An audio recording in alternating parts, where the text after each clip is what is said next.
नमस्ते, स्वागत है आपका। आज हम एक ऐसे बर्ताव के बारे में बात करने वाले हैं जो बाहर से देखने में तो एक बहुत बड़ी ताकत लगता है, लेकिन असल में अंदर ही अंदर एक बोझ बन सकता है। जी हाँ, हम बात कर रहे हैं हाइपर इंडिपेंडेंस की, यानी कि हद से ज्यादा आत्मनिर्भर होने की।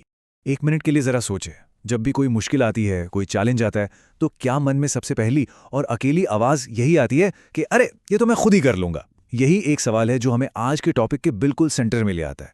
मतलब आत्मनिर्भरता और हद से ज्यादा आत्मनिर्भरता के बीच एक बहुत पतली सी लाइन है, और जब वो लाइन पार हो जाती है ना, तो ये चीज मदद करने के बजाय हमें नुकसान पहुंचाने लगती है। और देखिए, इसमें कोई बुराई भी नहीं है। इंडिपेंडेंट होना, आत्मनिर्भर होना, ये तो एक बहुत ही अच्छी बात है। इस पर तो गर्व होना ही चाहिए। लेकिन सवाल ये है कि क्या हो जब यही सबसे बड़ी ताकत एक भारी बोझ बन जाए। तो चलिए, आज हम इसी के दूसरे, थोड़े उलझे हुए पहलू को समझने की कोशिश करते हैं। तो चलिए इस पहेली को थोड़ा और करीब से देखते हैं। देखिए, साइकोलॉजी में इसे एक नाम दिया गया है, हाइपर इंडिपेंडेंस, मतलब अत्यधिक आत्मनिर्भरता। और सबसे जरूरी बात जो हमें समझनी है वो ये है कि ये कोई कैरेक्टर की कमी नहीं है, कोई फ्लॉ नहीं है, बल्कि ये मुश्किल हालातों से निपटने का एक तरीका है, एक सर्वाइवल टैक्टिक है जो अक्सर बचपन में ही सीख लिया जाता है। तो होता क्या है, इसकी जड़ें अक्सर हमारे बचपन से जुड़ी होती हैं, जहां ये एक सुरक्षा कवच की तरह काम करता है। जरा सोचिए, एक बच्चा जिसे लगता है कि उसकी जरूरतों को पूरा करने के लिए कोई भरोसेमंद इंसान है ही नहीं, वो क्या करेगा? वो सीख लेता है कि उसे खुद पर ही पूरी तरह से निर्भर रहना है। और उस वक्त के लिए यह सिर्फ एक आदत नहीं होती, ये तो जिंदा रहने की एक तरकीब बन जाती है। ये बात सच में दिल को छू जाती है ना? कि जो कवच बचपन में आपकी रक्षा करता था, वही कवच अब बड़े होने पर आपको दूसरों से जुड़ने से रोकता है। मतलब जो ढाल कभी आपको चोट लगने से बचा रही थी, आज वही ढाल आपको प्यार और अपनेपन के एहसास से भी दूर रख रही है। तो फिर सवाल ये उठता है कि कोई इस पैटर्न को खुद में या किसी और में पहचाने, तो पहचाने कैसे? तो चलिए इसे समझने के लिए उन 7 मेन साइंस को देखते हैं, जिन्हें हम इस बर्ताव की नींव के 7 स्तंभ भी कह सकते हैं। तो पहला स्तंभ, ये समझिए कि इस पूरी इमारत की नींव है, और वो है चरम आत्मनिर्भरता। ये इस पूरे पैटर्न की जड़ है। ये सिर्फ एक सोच नहीं है, बल्कि एक बहुत गहरा विश्वास है कि दिन के आखिर में मुझे सब कुछ अकेले ही करना है, क्योंकि कोई और मेरे लिए खड़ा नहीं होगा। और ये विश्वास अक्सर हमारे पुराने कड़वे अनुभवों से पैदा होता है। और यहाँ एक बहुत दिलचस्प बात है, ये सिर्फ ज्यादा काम करने के बारे में नहीं है। नहीं, इसके सेंटर में है कंट्रोल की भावना। सब कुछ खुद करने की जिद इसलिए होती है क्योंकि किसी और पर डिपेंड होने का मतलब है कंट्रोल खो देना, और ये डर बहुत बहुत गहरा होता है।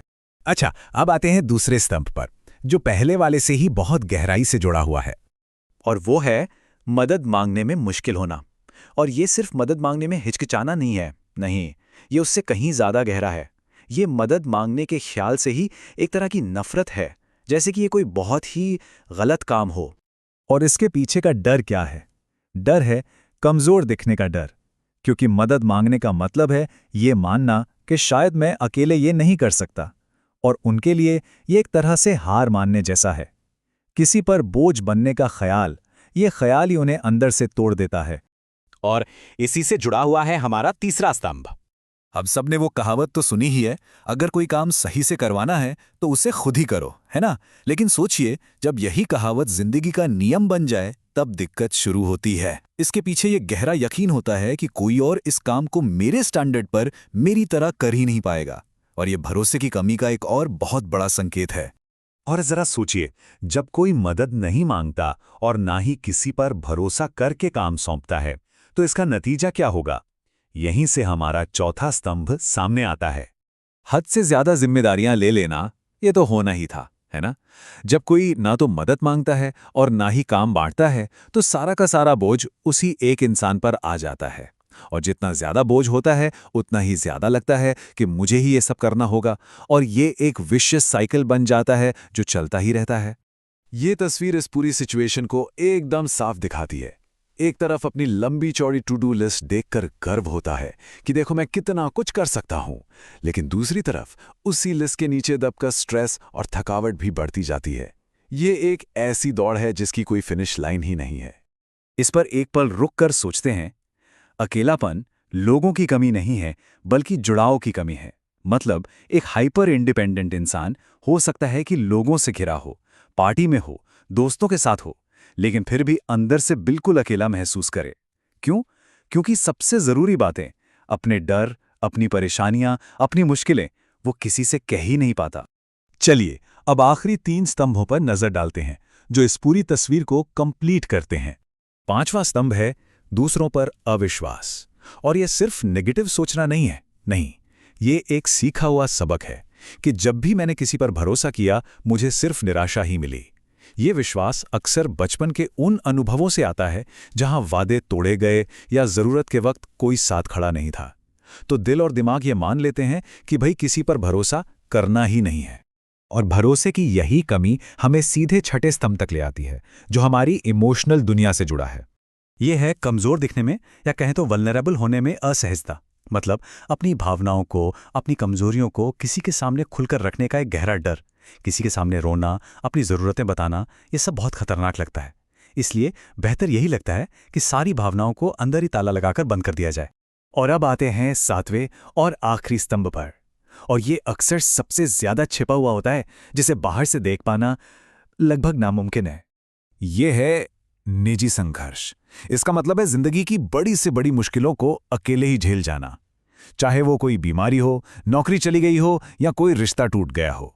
दुनिया के लिए उनके चेहरे पर हमेशा सब ठीक है वाला एक मुखौटा होता है, जबकि अंदर वे अकेले ही एक बहुत बड़े तूफान से लड़ रहे होते हैं। तो जब हम इन सभी 7 स्तंभों को एक साथ रखकर देखते हैं तो पूरी तस्वीर एकदम साफ हो जाती है कि ये जो हाइपर इंडिपेंडेंस है, ये कोई चॉइस नहीं है, ये जिंदा रहने का एक गहरा पैटर्न है, एक सर्वाइवल पैटर्न। और ये मैं फिर से कह रहा हूं, किसी के कैरेक्टर में कोई कमी नहीं है। यह स्लाइड हेल्दी इंडिपेंडेंस और हाइपर इंडिपेंडेंस के बीच का फर्क बहुत खूबसूरती से दिखाती है। देखिए, एक तरफ है जहां जरूरत पड़ने पर मदद मांगी जा सकती है, रिश्ते बनाए जा सकते हैं, और दूसरी तरफ है जहां मदद मांगना हार मानने जैसा है और दूसरों पर निर्भर रहने से बचा जाता है। एक रास्ता लोगों के बीच पुल बनाता है तो दूसरा रास्ता चारों तरफ दीवारें खड़ी कर देता है। और अंत में सबसे जरूरी बात यही है, इस अंधेरे जंगल में सिर्फ ये एहसास होना, ये पहचान लेना कि हम कहाँ हैं, यही रोशनी की तरफ बढ़ाया गया पहला कदम है। इस पैटर्न को पहचानना खुद को कोसना नहीं है, बल्कि ये खुद को बेहतर समझने की एक शुरुआत है। तो मैं आपको इसी सवाल के साथ छोड़कर जा रहा हूं।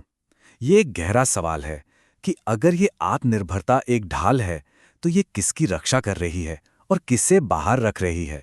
सोचिए, ये ढाल आपको चोट से तो बचा रही है, पर कहीं ऐसा तो नहीं कि ये प्यार को, जुड़ाव को और सहारे को भी भारी रोक रही है। सोचने वाली बात है।